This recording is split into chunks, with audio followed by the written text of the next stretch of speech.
basically the idea is I went to Elliot and I said, "Hey, Falcons. I've got a team that's my team for this year outside of the Falcons. Dallas Cowboys. The team that I'm gonna irrationally believe in and bet on.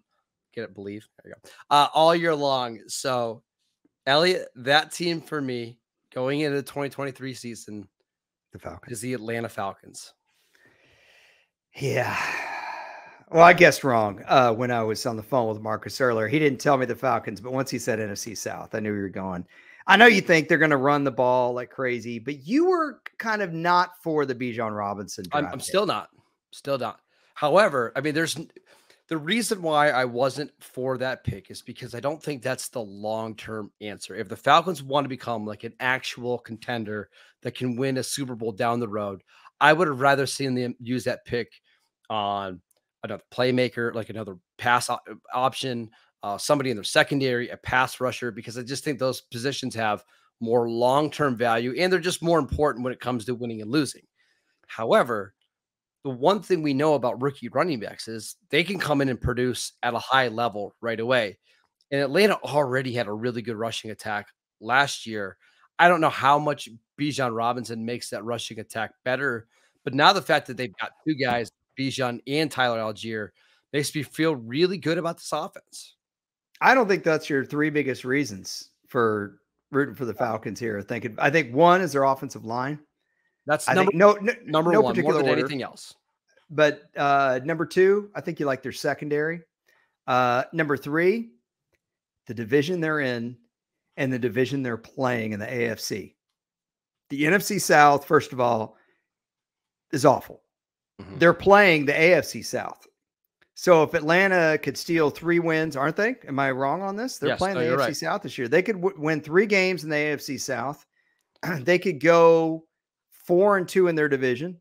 And right there, you're looking at 7-3. And then the fact that Atlanta didn't finish first place last year, they're not playing a first place schedule. When you look at the teams outside of their division, the random games, it stacks up pretty nicely, doesn't it? And the division they're playing in the NFC is the NFC North, which, I mean, we like Detroit, but I don't think anybody views that division as being like a powerhouse or anything. I think their schedule is incredibly easy. We'll get to that in a second, but you mentioned the first thing. It's the offensive line. They've got an excellent set of tackles, Jake Matthews and Caleb McGarry, who they signed to a contract extension this offseason. Chris Lindstrom was the highest graded offensive lineman in the league this year, according to Pro Football Focus. And they spent a second-round pick on Matthew Bergeron, who we know the Cowboys were thinking about drafting at pick number 26. He's going to be a plug-and-play starter at left guard.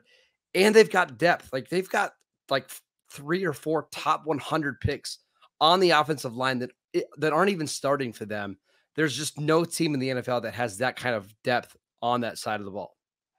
I just want you to know that was my chair. It's a leather chair. It wasn't the fact that I did have Taco Bell today or what I think of your pick. Grande.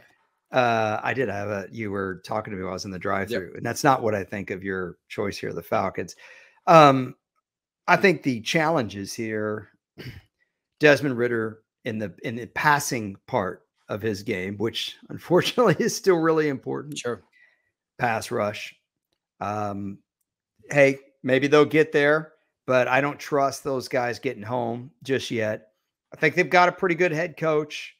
I know Kyle Pitts has been really productive. I still think there's some question marks outside, but I think it's viable. To me, it's more about, can they make life uncomfortable for the other team's quarterback? Because I know what you're doing. You're looking at the schedule and you're looking at the quarterbacks they're going to play against.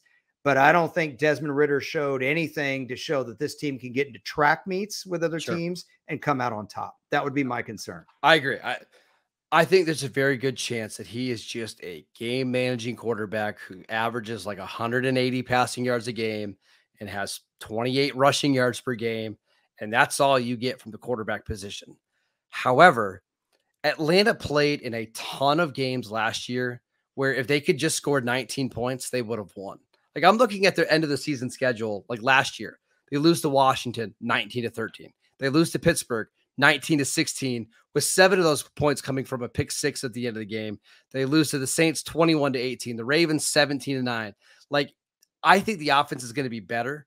and they just don't have to be all that much better to win 3 or 4 more games than they did last year. I think this offense isn't that far away.